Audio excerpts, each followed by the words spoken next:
Passamos a considerar agora os aspectos da legislação a respeito da pesquisa com seres humanos no Brasil. Para tanto, vamos traçar algumas linhas históricas e conversar sobre conceitos aplicáveis à ética nas nossas práticas científicas. Os procedimentos ocultos sob a capa da pesquisa no nazismo foram parte de um projeto genocida, sob a denominação de ciência. Nos campos de concentração, os cientistas testaram agentes imunizantes e soros para prevenir e tratar doenças contagiosas como a malária, o tifo, a tuberculose, a febre tifoide, a febre amarela e a hepatite infecciosa, inoculando os prisioneiros com essas doenças. Realizaram em prisioneiros experimentos que buscavam transformar água marinha em água potável. Prisioneiros eram imergidos dentro de recipientes com água quase congelada a fim de testar a resistência humana a temperaturas extremas. No campo de Ravensbrück foram conduzidas experiências cruéis com enxertos ósseos. As infames experiências feitas por Josef Mengele em Auschwitz buscavam comprovar a ideologia racial nazista e realizaram procedimentos cruéis em gêmeos, tanto crianças quanto adultos.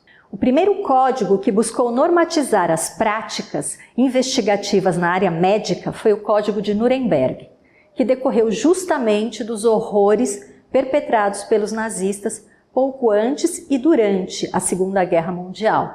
O código foi formulado em agosto de 1947 por juízes dos Estados Unidos com a finalidade de julgar os médicos do regime nazista. O julgamento começou em dezembro de 1946 e terminou em julho de 1947. O procurador acusou 23 réus de assassinato, mas também argumentou que não se tratava de um mero julgamento de assassinato, porque os réus eram médicos e tinham realizado o juramento de Hipócrates. Hipócrates viveu na Grécia no século IV a.C. e é considerado o pai da medicina. O juramento de Hipócrates é feito por todos os médicos quando recebem o seu grau de medicina. E segundo o juramento de Hipócrates, os médicos não podem causar o mal.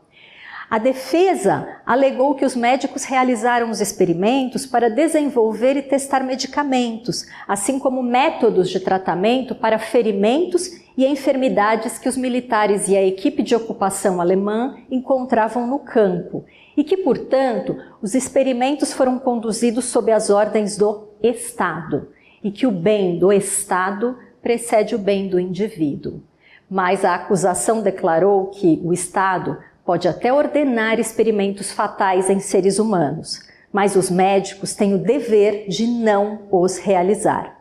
Deveriam, portanto, ser responsabilizados. Os juízes de Nuremberg concluíram que o juramento de Hipócrates não era suficiente para proteger os indivíduos envolvidos numa pesquisa. Elaboraram, então, um conjunto de 10 princípios centrados não no pesquisador, mas no participante da pesquisa. Essas formulações prenunciam os nossos atuais códigos de ética na pesquisa com seres humanos. São elas, entre outras: é absolutamente necessário o consentimento voluntário do paciente na experimentação. O experimento deve buscar resultados saudáveis para a sociedade.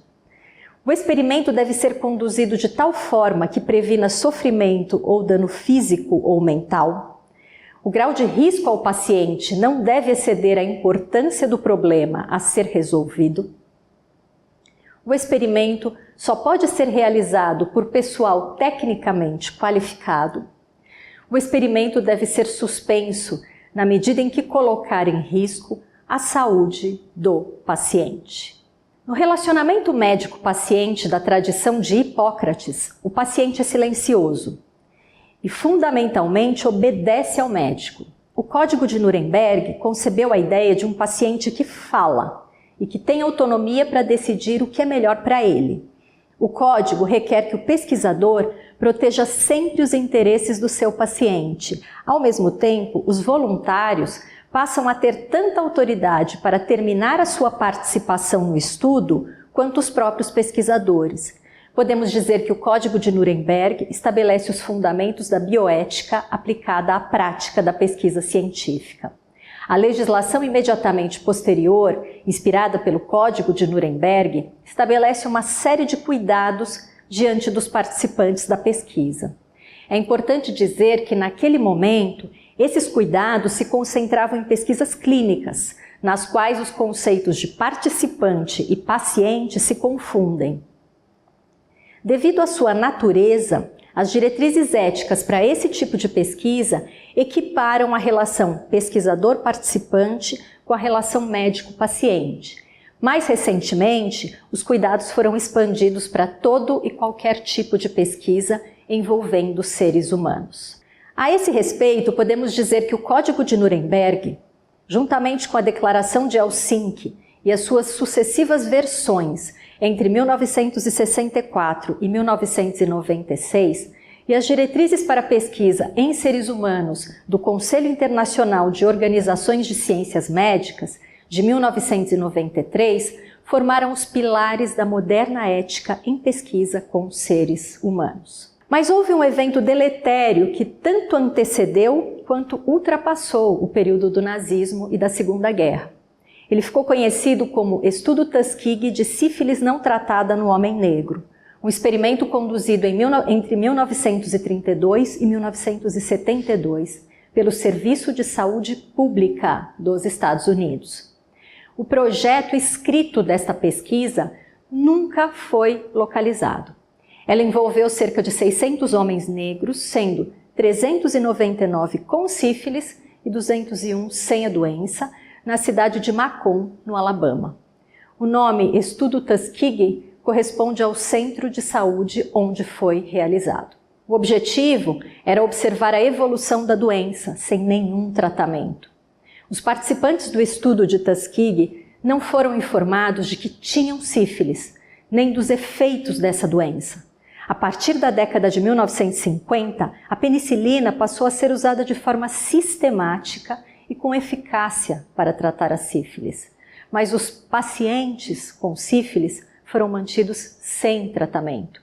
Esses homens morreram sem saber que tinham sífilis e sem ter tido acesso ao tratamento efetivo, que curaria a doença. O padrão de inadequação do estudo é conhecido como slippery slope, em português, encosta escorregadia. É a ideia de que uma inadequação leva a outra e o problema se agrava de forma crescente. Da omissão do diagnóstico se evoluiu para o não tratamento e do não tratamento se evoluiu para o impedimento de qualquer possibilidade de ajuda aos pacientes.